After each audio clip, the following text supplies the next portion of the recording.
एक workout video मैं play करने वाली हूँ एंड फिर उसके बाद फिर हमारा जो स्पेशल गेस्ट है कल्पना जी, यस, आज उनका बहुत ही बढ़िया सेशन होने वाला है। लास्ट वीक भी उन्होंने बहुत अच्छे से हमें टीनेजर्स को कैसे हमें हैंडल करना है बहुत अच्छे से उन्होंने एक्सप्लेन किया। तो आज भी एक बहुत ही जबरदस्त टॉपिक है, लेकिन वर्कआउट वीडियो के बाद हम उनको इनवाइट करेंगे। तो जस्ट अ मिनट।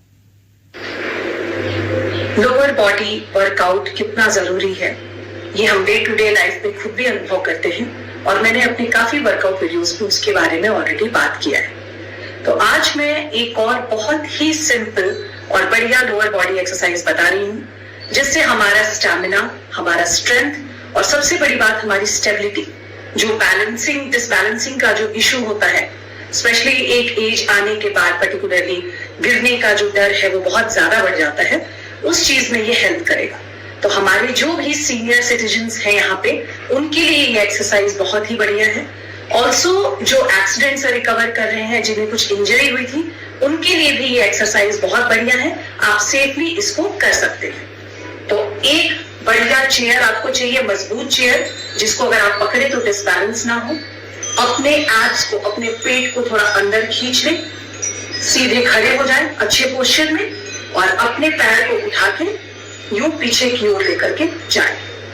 आपको घुटने को लॉक नहीं करना है। आप अगर थोड़ा घुटना मोड़ कर पीछे लेकर के जाते हैं तो और ज्यादा आप पीछे ले जा सकते हैं अपने पैर को। और जब आप पीछे लेकर के जाए तो एटलीस्ट 4 to 5 सेकेंड पीछे रुके। इसको आप 10 बार कर सकते हैं। दूसरे भी पैर से आपको करना चाहिए और धीरे धीरे जैसे जैसे आपको स्ट्रेंथ फील होता है तो आप अपने टाइमिंग्स को बढ़ा सकते हैं। दूसरा एक्सरसाइज, यूं ही चेयर पकड़ के और साइड में आप अपने लेग्स को रेज कीजिए। पोस्चर पे जरूर ध्यान दीजिए। शोल्डर पीछे होना चाहिए, पेट अंदर होना चाहिए। इस तरह से आपके पैर के साथ साथ आपके कोर पे भी, आपके एब्स पे भी आप वर्कआउट कर रहे हैं। तीसरा जो काफ मसल्स के लिए है, इस तरह से चेयर पकड़े, अपने आप को रेस करें, पूरी तरह से स्ट्रेच को फील करें आप अपने काफ मसल में और फिर नीचे आए। इसको भी आप 10 बार कर सकते हैं। ये बहुत सेफ है हमारे सीनियर सिटीजन्स के लिए।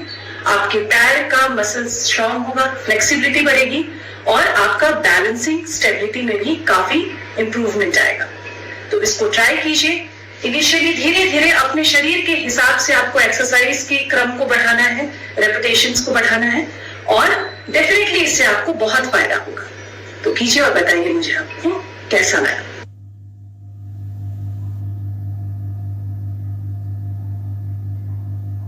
बहुत सिंपल सा, आसान सा एक वर्कआउट वीडियो उन्होंने बताया है।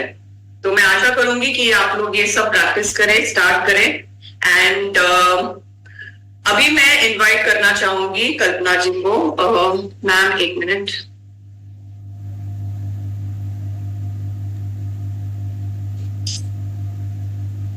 मैंने अनम्यूट कर लिया है अपने आप को। Good morning Kalpana ji, thank you so much public demand से वापस आने के लिए। आपका सेशंस बहुत ही ज्यादा इंफॉर्मेटिव है। सो मैम, आज का जो टॉपिक आपका है, प्लीज हमारे पार्टिसिपेंट्स को बता दीजिए क्या है। Over to you Kalpana ji, thank you so much. चलिए, नमस्कार मित्रों, एक बहुत अच्छी शुभ प्रभात सभी को। क्योंकि अच्छी पहल है स्वयं को प्यार करना, फॉर सेल्फ लव, और 40 दिन से भी ज्यादा हो गए इसके बारे में आपको सुनते हुए। और जीवन में बहुत जरूरी है दूसरों के साथ साथ खुद को प्यार करना। और उसी में आज का जो टॉपिक जो चर्चा करने वाले हैं बहुत इम्पोर्टेंट है और कहें कि बहुत अनछुआ पहलू है जिसकी समाज में ज्यादा चर्चा नहीं की जाती है और समाज में चर्चित भी नहीं है, जबकि डेटा ये कहता है कि 100 में से 20% महिलाओं को ये समस्या होती है। आप कहेंगे कौन सी समस्या? क्योंकि महिला इतनी महत्वपूर्ण है। जहाँ पुरुष में एक बार एडोलेसेंट के बाद जो बॉडी के हार्मोन्स बदल जाते हैं वो करीब करीब स्थिर रहते हैं लाइफ लॉन्ग, लेकिन महिला के आप देखिए एडोलेसेंट में बदलते हैं, प्रेगनेंसी में बदलते हैं और प्रेगनेंसी के बाद फिर बदलते हैं। यानी कि उसकी बॉडी को कितना अपने हार्मोनल चेंजेस के साथ एडजस्ट करना होता है। और इसी में आज का जो जब चर्चा कर रहे थे हम लोग, तो बोले कि मैडम इस टॉपिक को भी कवर करें, पोस्टपार्टम डिप्रेशन, यानी कि प्रसव के उपरांत जो हमें अवसाद होता है उसके बारे में हम चर्चा करते हैं। क्योंकि बहुत पुराने जमाने में जब ये टॉपिक मेरे एक स्टूडेंट ने लिया तो मैंने कहा तुम इस पे क्यों काम करना चाहती हो? उसने कहा मैडम ये समस्याएं आज के टाइम में और ज्यादा से ज्यादा बढ़ती जा रही हैं, पहले कम हुआ करती थी लेकिन अब बहुत बढ़ रही हैं, इसलिए मैं इस पे टॉपिक पे काम करना चाहती हूँ। और मुझे बहुत खुशी है कि इस RCM के सेल्फ लव में इस अनछुए टॉपिक को कवर करने के लिए मुझे कहा गया है। सबसे पहले जो चीज मैं जानना चाहती हूँ कि let me share my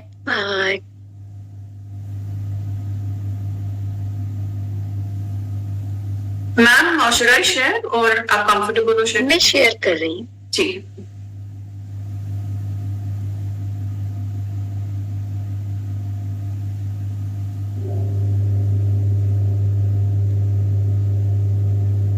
ma'am आपको फुल स्क्रीन करना पड़ेगा। Yes, thank you ma'am. तो ये जो चीज है क्या मतलब कि अब ये देखिए, हर महिला जब किसी भी एक प्यारे से बच्चे को देखती है तो किस तरह की फीलिंग्स में वो आने लगती है। प्लीज राइट इन चैट, कैसा लगता है इस सुबह सुबह इस फोटोग्राफ को देख करके? खुशी का माहौल होता है, एक मन में भीतर में एक आनंद होता है। और वही चीज कि हम सब महिलाएं अपने जीवन में कहीं ना कहीं माँ बनना चाहती हैं और हम माँ बनने की अनुभूति को बहुत अच्छी मतलब एक पॉजिटिव वे में लेते हैं। लेकिन कई बार ऐसा भी होता है कि जब हम माँ बनने की प्रक्रिया से गुजरते हैं उन 9 मंथ्स में बहुत सारी ऐसी चीजें हमारे साथ आती हैं।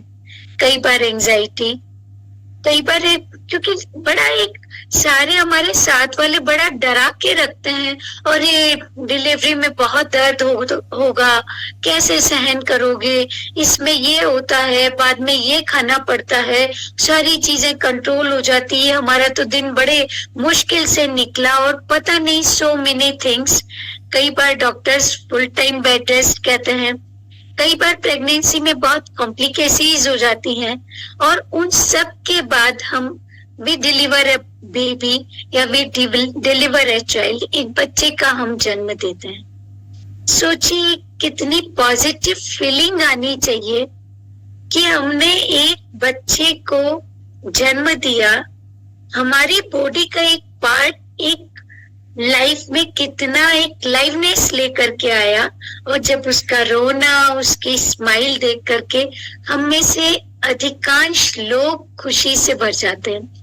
लेकिन साथियों, बहुत लोग आज भी ऐसे हैं, 20% लोग, 10 में से 2 लोग ऐसे हैं जो कि खुशी से ना भर करके और जैसा मैंने फोटो में दिखाया है सर पकड़ते हैं तो एक डिप्रेशन में जाते हैं, अवसाद में जाते हैं। तो आज हम उसी टॉपिक पर चर्चा करने वाले हैं कि इस डिप्रेशन क्या एक सामान्य बात है?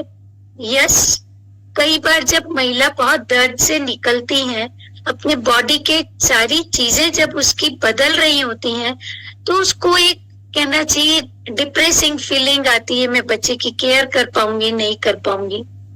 लेकिन थोड़े से समय में जैसे जैसे वो अपनी स्ट्रेंथ रिकवर करती है, वो अवसाद वाले जो फीलिंग्स है, सैडनेस वाली जो फीलिंग है, इरिटेशन वाली जो फीलिंग है, धीरे धीरे कम होने लगती है। लेकिन यदि ये लंबे समय तक नहीं जाए तो हम क्या करें, उसकी पहचान कैसे करें, उसके रिस्क फैक्टर्स कौन कौन से हैं और हम क्या उसके लिए कर सकते हैं, इन सब चीजों को आज हमें देखना है, ताकि वो जो 20% महिलाएं भी सफर ना करें। और क्योंकि जब मैं यही चीज पीपीडी या प्रवस उपरांत जो अवसाद है उस पर मेरी एक फ्रेंड से चर्चा कर रही थी, उसने बताया उसकी फ्रेंड ने जो बहुत अपने करियर में हाई पोजीशन में थी, यूनिवर्सिटी में प्रोफेसर थी, और उसने जब बेबी को बर्थ दिया उसने अपने बेबी को मार डाला और सुसाइड कर ली। अब सोचिए किस प्रॉब्लम से वो गुजर रही होगी और कितना ट्रॉमा उसके आसपास वाले लोगों ने फेस किया होगा। तो वो सारे इस तरह के ट्रॉमास हमारे साथ वाले हम लोग ना फेस करें, इसलिए इस पर चर्चा करना भी बहुत जरूरी है। कई बार मैंने ये भी देखा, जब मैं याद कर रही थी अपने पेरेंट्स को, ग्रैंड पेरेंट्स को, तब वो ये कहते थे कि अरे कुछ दवाई जो हम मेडिसिन जो हम आफ्टर डिलीवरी खिलाते हैं, कि बोले वो गर्मी कर गई, वो उसको ऊपर का हो गया, कोई दूसरी चीज इसके शरीर में आ गई। मैं कहूंगी दूसरी चीज कुछ भी नहीं आई है।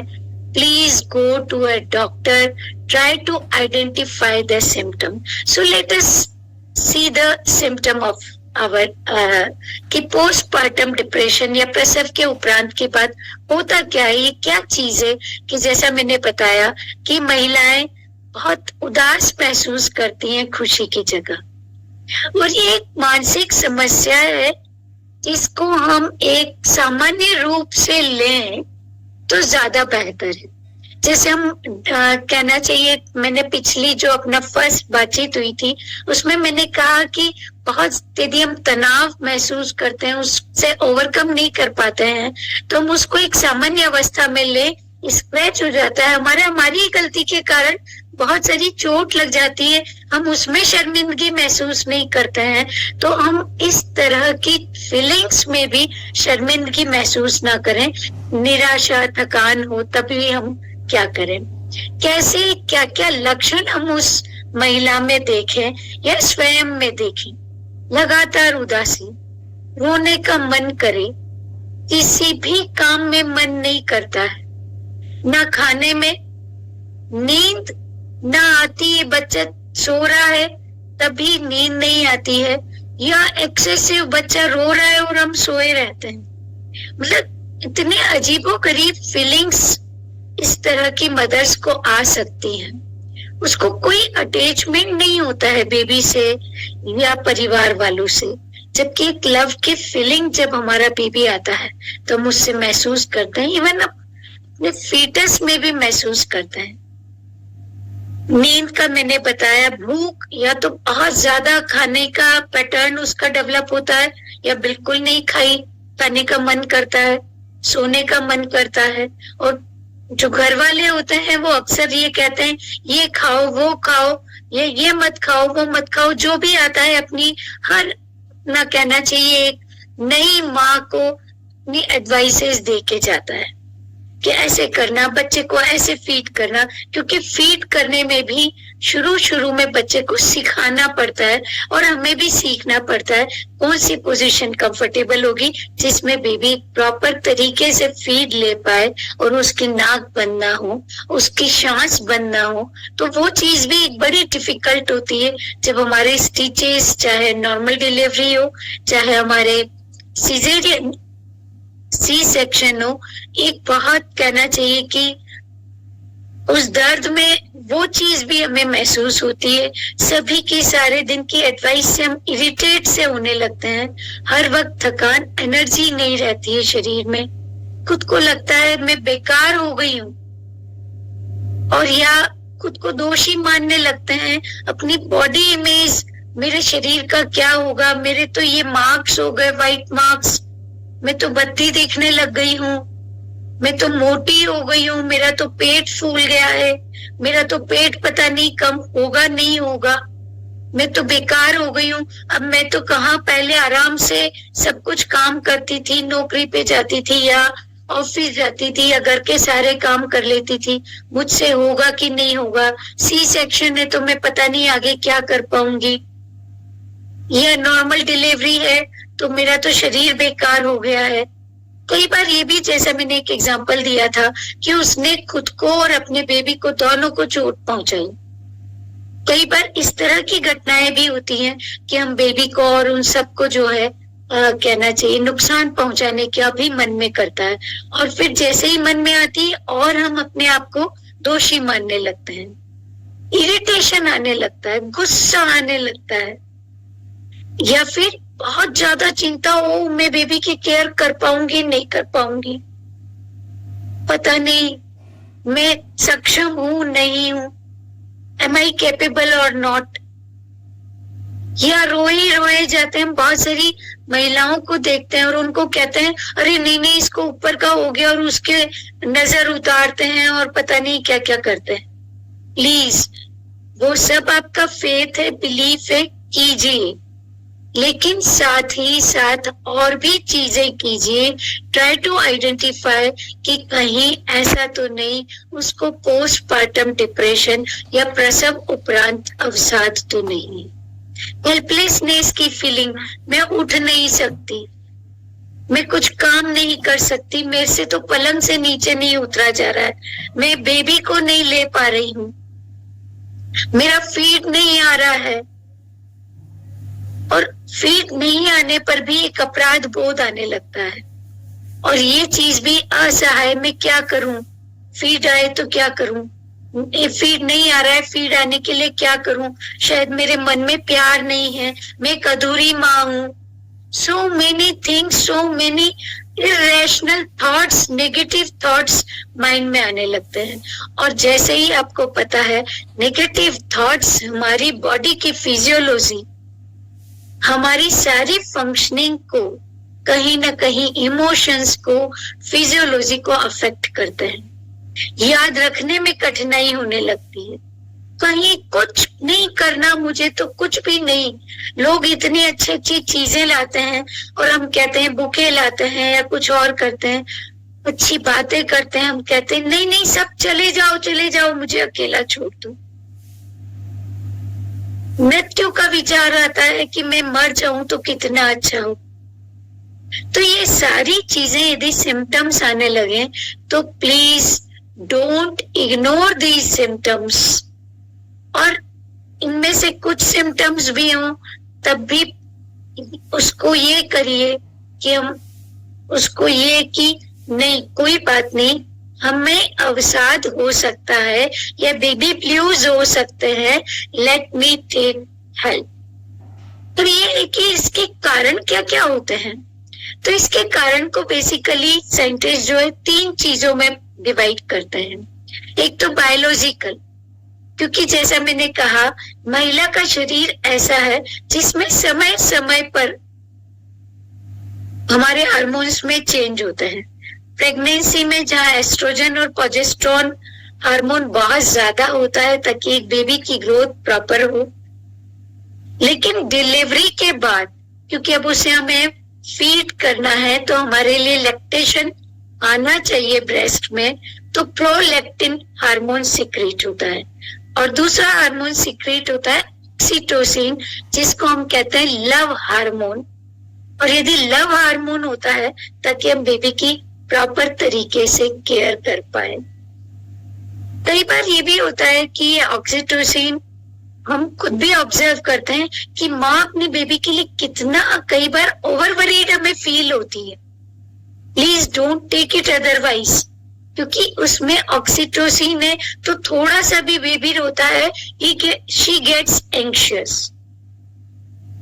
बच्चे को मैं कई बार देखती हूँ कहीं दूर दूर रो रहा है, किसी को सुनाई नहीं देता है, या बेचैन होता है और माँ फील करती है कि नहीं मेरे बेबी को कुछ हो रहा है। कई बार ये जो प्रोलैक्टिन हार्मोन है या ऑक्सीटोसिन हार्मोन है या एस्ट्रोजन और जो प्रोजेस्टेरोन कम होने चाहिए, इनके हार्मोन्स की गड़बड़ी के कारण भी इस तरह के जो पोस्टपार्टम डिप्रेशन के जो सिम्टम्स हैं वो आ सकते हैं। इसके अलावा कुछ मनोवैज्ञानिक कारण भी हो सकते हैं, जिसको मैंने रिस्क फैक्टर्स में लिया है। सामाजिक और पारिवारिक कारण भी हो सकते हैं कि कोई केयर करने वाला नहीं है हमारे लिए, या पर्सनली मैं अपनी प्रेगनेंसी को नहीं चाहती थी और मैं तो प्रेग्नेंट हो गई। कई बार कैरियर वुमेन कैरियर बनाना चाहती हैं तो वो डिपेंडेंट फील करती, नहीं मेरे कैरियर का क्या हुआ, मेरी तो नौकरी छूट गई, मैंने इतनी पढ़ाई की, इतनी मुश्किल से मैंने ये अचीव किया, ये बेबी क्यों आ गया। सच टाइप ऑफ साइकोलॉजिकल, पहले जहाँ फ्री थी हर काम करने के लिए, किचन में जाने की, जो कुछ खाना हो उसको खाने की फ्रीडम थी, नाउ अब ये मत करना, चप्पल पहन के उतरना, सर मत धोना, अभी स्टिचेज है तो पूरे से मत नहाना, अभी बिस्तर पर सोए रहो, मालिश करवानी है, साबुन मत लगाना, बहुत सारी मिर्ची नहीं खाना, बच्चे को नुकसान करेगा, सो many things.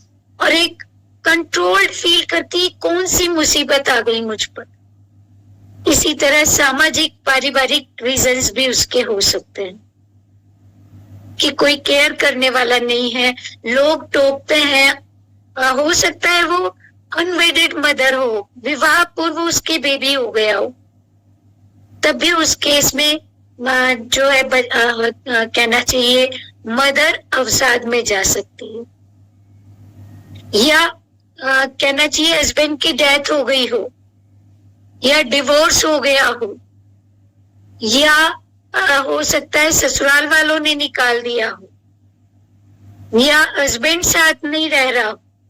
There could be so many reasons for this PPD, जिसको मैं शॉर्ट में ही कहती हूँ पोस्टपार्टम डिप्रेशन को।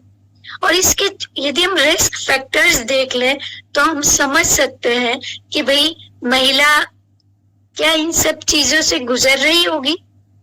जैसे 20 साल से यदि कम की महिला हो तो उसको ये इस तरह के होने की गुंजाइश ज्यादा रहती है, या उनकी कहना चाहिए कि फैमिली हिस्ट्री में भी किसी को इस तरह की प्रॉब्लम्स रही हो।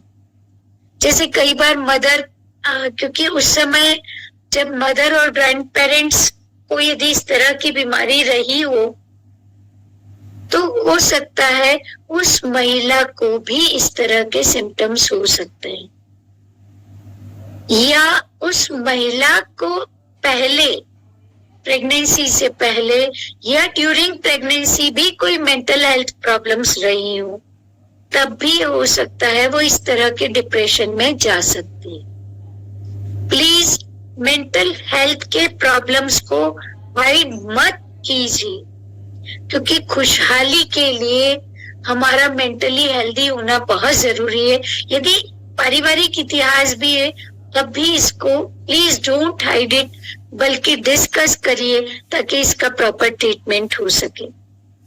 प्रेगनेंसी के दौरान कोई स्ट्रेसफुल घटना हो सकती है, कोई बहुत अपने का कहना चाहिए जो नियर एंड डियर वंस हैं उनकी डेथ हो सकती है, या कोई दुर्घटना हो सकती है जिसमें कि उनको कोई चीज हो, या आपकी जॉब छूट सकती है, या हस्बैंड का जॉब छूट सकता है, या और कोई चीजें हो सकती है, या आपके मैरिटल कॉन्फ्लिक्ट्स हो सकते हैं कि रात और दिन आपका झगड़ा चलता हो और आपको लगता हो ये कहाँ बच्चा आ गया, या बच्चा होने के बाद भी क्लेश होता हो कि तुमने अपने बेबी को ऐसे क्यों उठाया, तुम्हें बेबी को ये नहीं पहनाना चाहिए, तुम बेबी को ये ढक के रखो, तुम सारे दिन अपना सर पे कपड़ा बांध के रखो, तुम बाहर नहीं निकलोगी, तुम गले पर ये बांध के रखो और पंखा नहीं चलाओगी भरी गर्मी में भी, बंद कमरा, बदबूदार कमरा, सो मेनी थिंग्स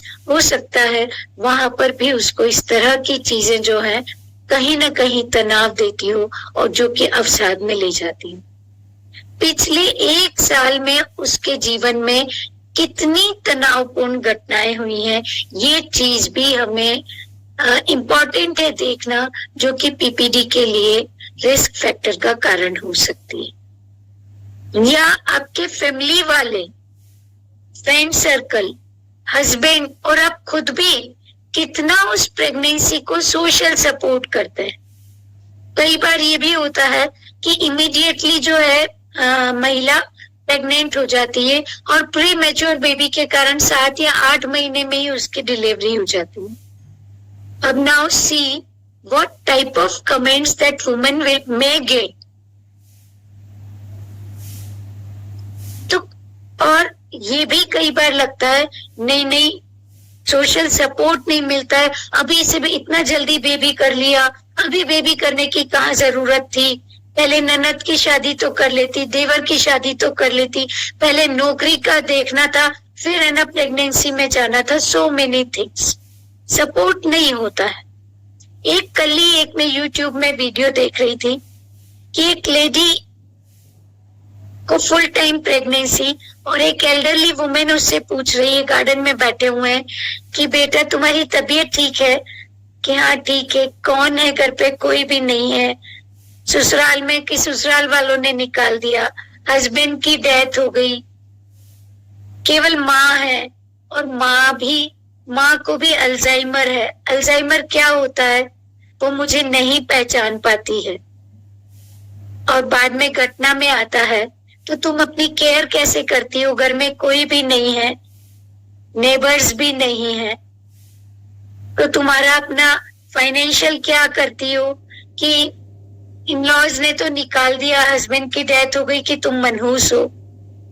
फाइनेंशियल क्या करती हो कि मेरी पुरानी नौकरी थी, वहां वाले कुछ सपोर्ट करते हैं। और माँ को अल्जाइमर क्या होता है? माँ मुझे कई बार नहीं पहचान पाती है, मुझे इनकी केयर करनी पड़ती है। और कुछ समय बाद वीडियो में वो महिला, फुल टाइम की प्रेगनेंसी में महिला उस लेडी, एल्डरली लेडी को कहती है, माँ चलो दवाई का समय हो गई। आप जस्ट इमेजिन करिए कि उस फुल टाइम लेडी के लिए कितना मुश्किल होगा, जहां उसको इवन अपने माँ की केयर करनी पड़ रही है, तो उसके लाइफ में कितनी स्ट्रेसफुल घटनाएं हो सकती हैं। But still we need to have our sustain our mental health. That's very important, and identify if we are going through the stress. तो ऐसे समय में कई बार सामाजिक समर्थन नहीं मिलता है, बेरोजगारी हो जाती है, फाइनेंशियल प्रॉब्लम होती है, और कई बार ड्यूरिंग प्रेगनेंसी इतने सारे कॉम्प्लिकेशंस होती हैं, बहुत ज्यादा उबकाई आती है कि हम खाना प्रॉपरली नहीं खा पाते हैं, बीमारी के कारण छुट्टियां लेनी पड़ती हैं, या बड़े बच्चे की देखभाल के लिए हम इतना ज्यादा स्ट्रेस में रहते हैं, या और कोई चीज हमें होने लगती है, तो भी ये फैक्टर्स हमारे बढ़ जाते हैं। जैसे अनवांटेड प्रेगनेंसी हो, या हमने प्रेगनेंसी को कहना चाहिए खत्म करने पे सोचा और कर नहीं पाए हो, पिछले हमारे कहना चाहिए कि गर्भपात हो गए हो, अबॉर्शंस हो गए हो, या हमारे किसी के साथ खराब रिश्ते हो रहे हो, जैसे मैंने कहा कि लैक्टेशन नहीं आ रहा हो प्रॉपर, या हम फीड नहीं करवा पा रहे हो क्योंकि बेबी आईसीयू में है या कहीं और है और हमारे पास नहीं आ रहा है, पार्टनर का सपोर्ट नहीं मिल रहा है, या इतनी ज्यादा हमारी पहले क्लिनिकल जांचें हो गई है कि हम घबरा गए हों उससे, या हमारा बेबी जो है वो कोई विकृत दशा में पैदा हो, लिम्स नहीं हो उसके, या उसके हियरिंग प्रॉब्लम हो, या कुछ और जिसको हम पसंद नहीं करते हैं, उस केस में भी मदर में गो इनटू डिप्रेशन।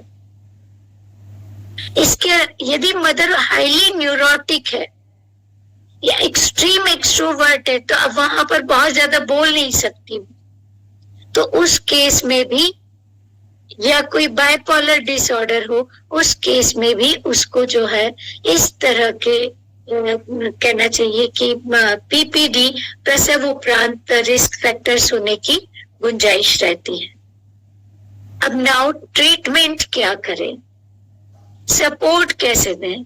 सबसे पहले के जमाने में नो डाउट पति को तो एंटर ही नहीं होने दिया जाता था। आज भी कई बार हो सकता है कुछ फैमिलीज में एंटर नहीं होने दिया जाता। मम्मियां आती हैं, दादी आती, मतलब कि सास आती हैं, या वो नहीं हो कोई और आता है, कोई नेबर आता है हमारे इंडियन कंडीशंस में, जो थोड़ा बहुत हमें सपोर्ट सिस्टम देता है उस बच्चे को पालने के लिए। हस्बैंड का भी सपोर्ट चाहिए। कोशिश करें कैसे हम ऐसी महिला को एक इमोशनल सपोर्ट दे सके, उसकी बात सुन सके और उसको कह सके कि it's okay, if you are going through this, it's okay, we are here to take care of baby. एक केस तो मैंने ऐसा भी सुना जिसमें ये था कि उस लेडी को ये लगता था कि वो कहीं ना कहीं जो है हस्बैंड मेरे उस एक्स्ट्रा मैरिटल रिलेशनशिप में इन्वॉल्व है, and that is why she went into depression. वैसे केस में हस्बैंड का इमोशनल सपोर्ट, और हस्बैंड नहीं दे रहा है तो दूसरों का इमोशनल सपोर्ट बहुत चाहिए। उसे ये भी लगता, एक लेडी को ये भी लगता था, इंटरव्यू करने पर पता लगा कि मेरी बॉडी जो है वो कहना चाहिए शैबी हो गई है, बद्दी दिखने लग गई है। Now I am no more attractive. मेरे हस्बैंड मेरी तरफ अट्रैक्ट नहीं होगा तो कैसे काम चलेगा? मेरा जो जॉब है वहां पर मेरा काम कैसे चलेगा if she is in A such type of job? तो ऐसे केस में भावनात्मक सपोर्ट उस महिला को बहुत ज्यादा चाहिए। दूसरी चीजें हैं कि nutritious diet is more important than whatever we force the women, कि जो हम ट्रेडिशनल मेडिसिन जो हम देते हैं उसके बनिस्पत यदि वो खाती हैं दैट्स वेल एंड गुड, क्योंकि नो डाउट उसमें नरिशमेंट है। लेकिन नहीं भी खाती हो तो हम ये देखें कि उसको एटलीस्ट न्यूट्रिशियस डाइट मिले, प्रॉपर रेस्ट मिले, क्योंकि बेबी यदि 24 घंटे उसी को रखना है तो उसकी नींद पूरी नहीं होती। कभी बेबी ने गीला कर दिया, कभी रो रहा है, हर घंटे में उसकी टे टे टे टे पे पे चलती रहती है। कभी उसका डायपर बदलो, कभी उसका कहना चाहिए उसने वॉमिट कर दी, कभी उसको डकार दिलाने में उसको बहुत टाइम लग जाता है। फीड कराने के लिए आपको बैठे रहना पड़ता है, हाथ दुखते हैं, कमर दुखती है। तो एक ये भी हम देखें कि ऐसी महिला जो इस तरह के डिप्रेशन, इस तरह की सैडनेस में गुजर रही है, उसको प्रॉपर नींद मिले, सही से खाना भी खाए और प्रॉपर नींद भी मिले, प्रॉपर वाटर इनटेक भी उसका, हम उससे बातचीत भी करें। और साथ ही साथ हम उसको, यदि हमें लगता है कि सिम्टम्स कम हैं तो हम उसको किसी क्लिनिकल साइकोलॉजिस्ट को दिखाएं, और यदि हमें लगता है सिम्टम्स एक्सट्रीम लेवल पर पहुंच चुके हैं, माइल्ड टू मॉडरेट में क्लिनिकल साइकोलॉजिस्ट को दिखाएं। यदि उसके बाद सीवियर सिम्टम्स हमें ये सब नजर आ रहे हैं, चाहे अड़ोस पड़ोस में किसी महिला को दिखे, हम उसको साइकेट्रिस्ट को दिखाएं, क्योंकि साइकेट्रिस्ट ऐसे केसेस में उसको वो मेडिसिन देगा गायनेकोलॉजिस्ट की सहायता से जिसके कारण उसके इस तरह के डिप्रेशन के सिम्टम्स कम होंगे, और साथ ही साथ वो अपने बेबी की और खुद की केयर प्रॉपर कर पाएगी, खुश रहेगी, तो हम सभी भी साथ वाले उससे खुश रहेंगे। So please never avoid such type of symptoms. दूसरी चीज की, कई बार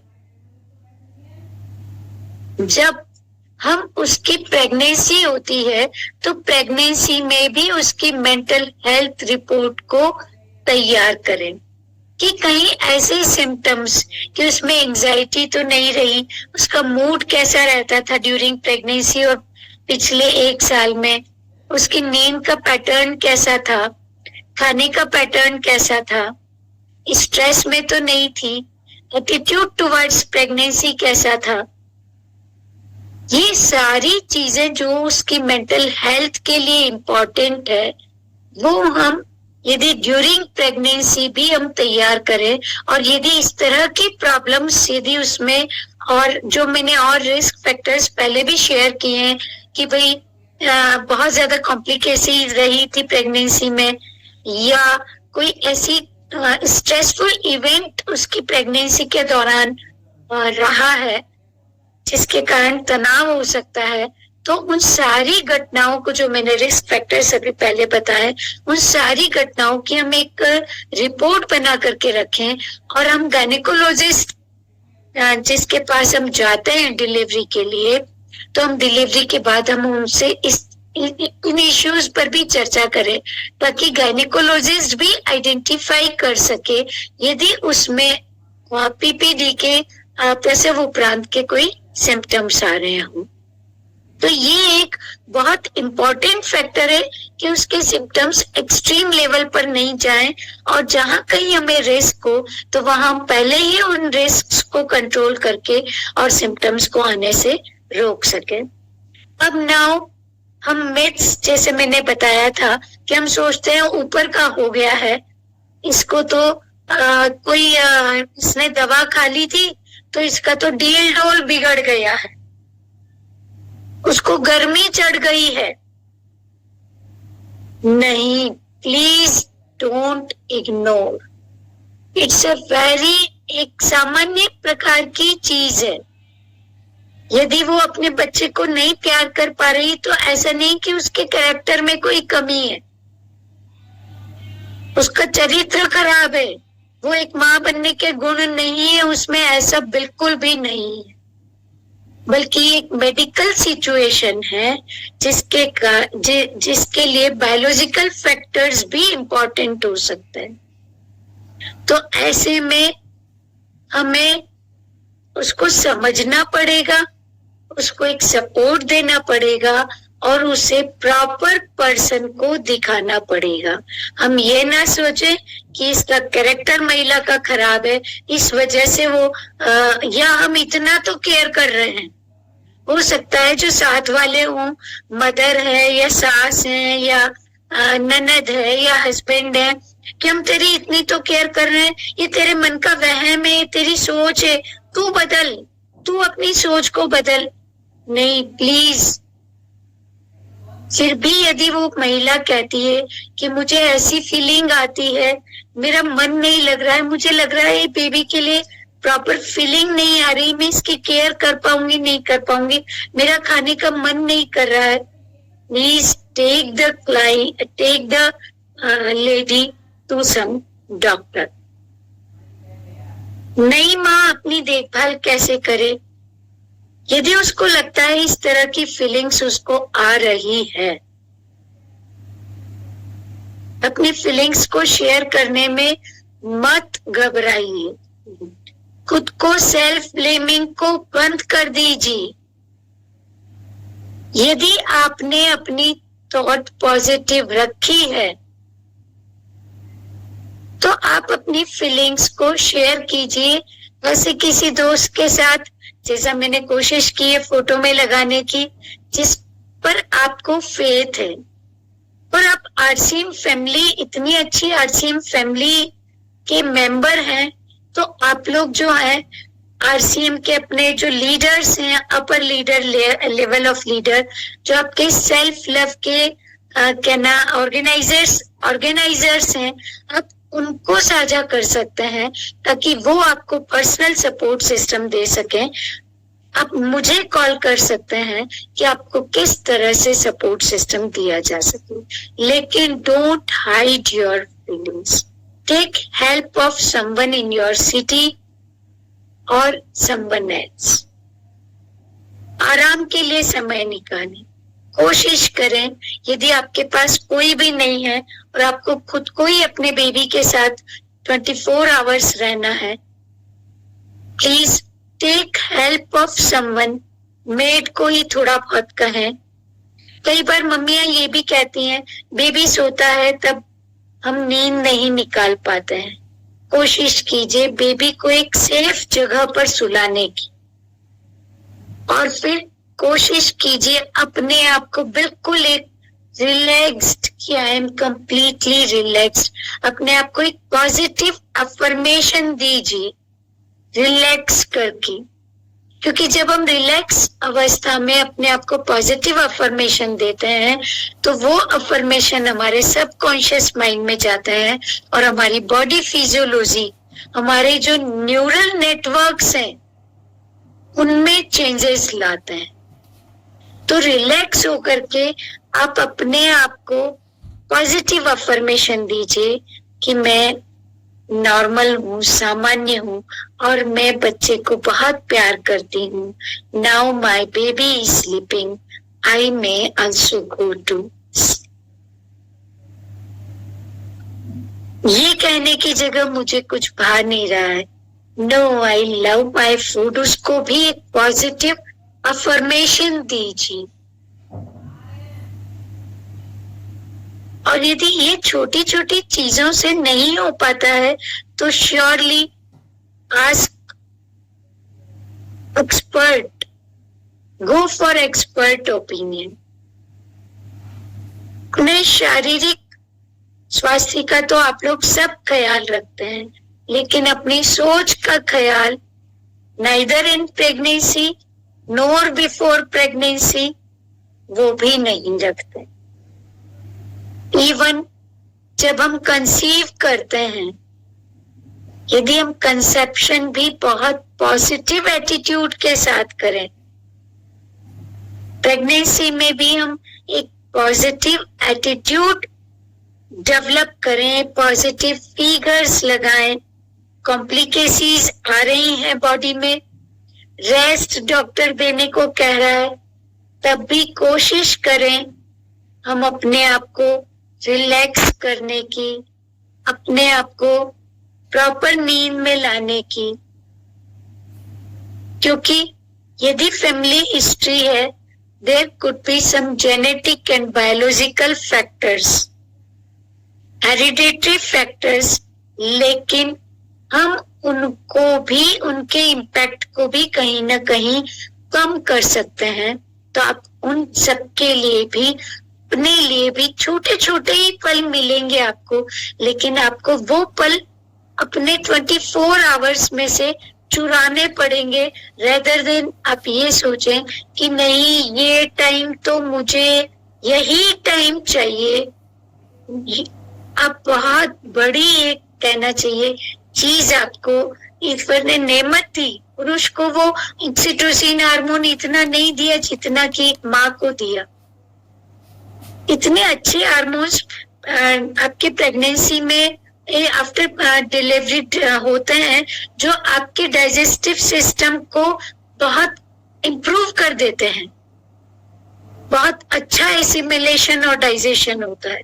तो आप किसी भी तरह के अपने स्वास्थ्य को लेकर के झिझके नहीं और मदद के लिए झिझके नहीं, अपने आप को पॉजिटिव अफर्मेशन दें और हम सब मिलकर के साथ चलते हैं मेंटल हेल्थ इश्यूज को डील करने के लिए और एक अच्छे परिवार को बनाने के लिए। और आज की इस कहना चाहिए बातचीत के बाद में आपसे रिक्वेस्ट करूंगी कि हम कई परिवार में इस तरह की घटनाओं को देखें, तो हम प्लीज ये ना कहें ऊपर का हो गया, गर्मी चढ़ गई, या अरे ये तो लड़की ऐसी, ये तो माई ऐसी है, पहले भी ये ऐसा अपना केयर नहीं करती थी। नहीं, आने वाली जनरेशन हमारे भारत का नागरिक होगा। हम आने वाला एक बच्चा हम सबकी जिम्मेदारी है।